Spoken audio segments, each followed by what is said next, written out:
أخي أنت حر.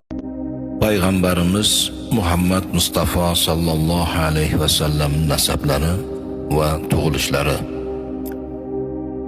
Bilmak kerakkim, har bir ummatman degan odam Payg'ambarimiz Muhammad alayhisalomni o'z ota-onasini tanigandek bilishi lozim.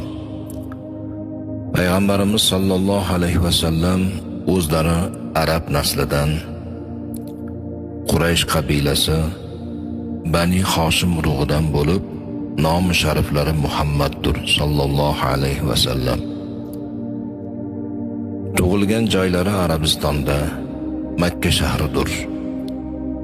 Otalari Abdulloh, Abdullohning otasi Abdul Muttalib, uning otasi Hoshim, uning otasi Abdul Manofdir. Ushbu to'r otalarni bilishlik har bir musulmonga lozim va lobuddir. 11 otalari Quraysh, 21 otalari Adnodir. Payg'ambarimizni yuqorigi otalari Ibrohim Halilulloh, onalarining ismlari Ominadir.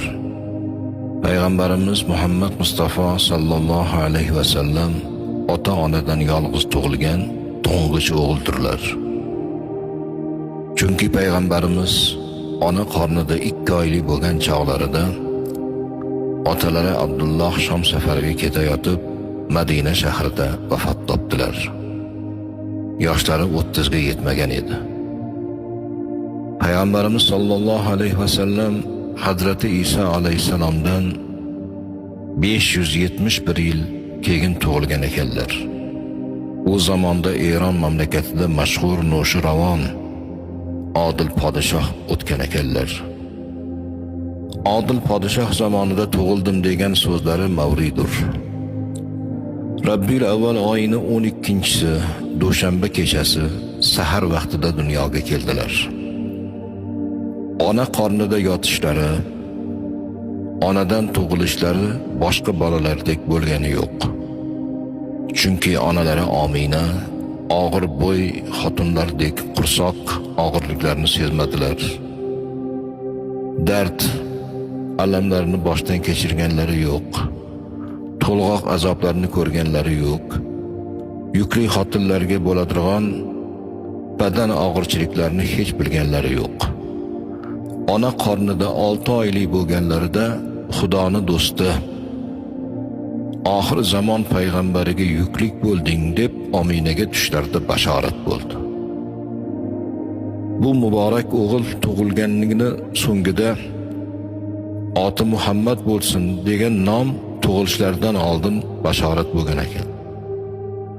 Tug'ilish oy kunlari tamom bo'lganida Allohning qudrati bilan Hazrati Maryam, Fir'avnning xotini, Hazrati Osiyo va boshqa bir necha hur qizlar bilan doyalikka hozir bo'ldilar. Bola tuqqan xotinlardek odatdagi to'lg'oq tortish, qursoq og'irligi, qon kelishiga o'xshash narsalarni hech biri Omina onamizda bo'lgani yo'q.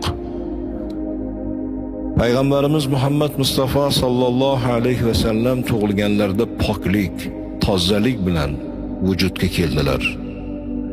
Shundoqki sunnat qilingan edilar, kindiklari kesilgan, badanlari yog'langan, xush islik narsalar surtilgan holatda tug'ildilar. Payg'ambarimiz sallallohu alayhi va sallam dunyoga kelgan kechasida u zotning sharaf va hurmatlari uchun Xudoy taolo ko'p mo'jizalar ko'rsatdi. U zamonda olam hammasi kofiriston edi.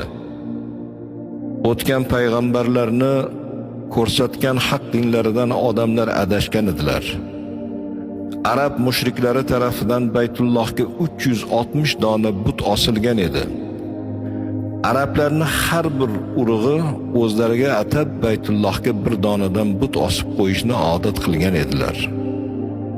Mana shu butlar payg'ambarimiz tug'ilgan kechada hammalari yuz tuban yiqilib yerga tushdi. Ertalab kelgan kofirlar bu holni ko'rib hayron bo'ldilar va ham ona qornida yerga tushgan chog'larida bir nur paydo bo'ldiki, uni yorug'idan Shom viloyatidagi Busro degan shaharning saroylari ko'rindi. Makka shahri bilan buni oralig'i 50 kunlik yo'l edi. Hozirgi Eron xalqi u zamonlarda hammalari otashparast kofir edilar. Tutgan dinlari esa majusiylar dini, o'tparastlik edi. Bularni otashgada, ya'ni ibodatxonalarda ming yillab uzun zamonlardan beri o'chmay yonib turgan hisobsiz o'tlar Payg'ambarimiz Muhammad Mustafa sallallohu alayhi va sallam ona qornidan tushgan chog'lari o'chib qoldi. Mana shunga o'xshash u kechada bir necha turli xil mo'jizalar paydo bo'ldi-kim, agar ularni hammasi bu o'rinda yozilsa, o'z oldiga bir kitob bo'ladi.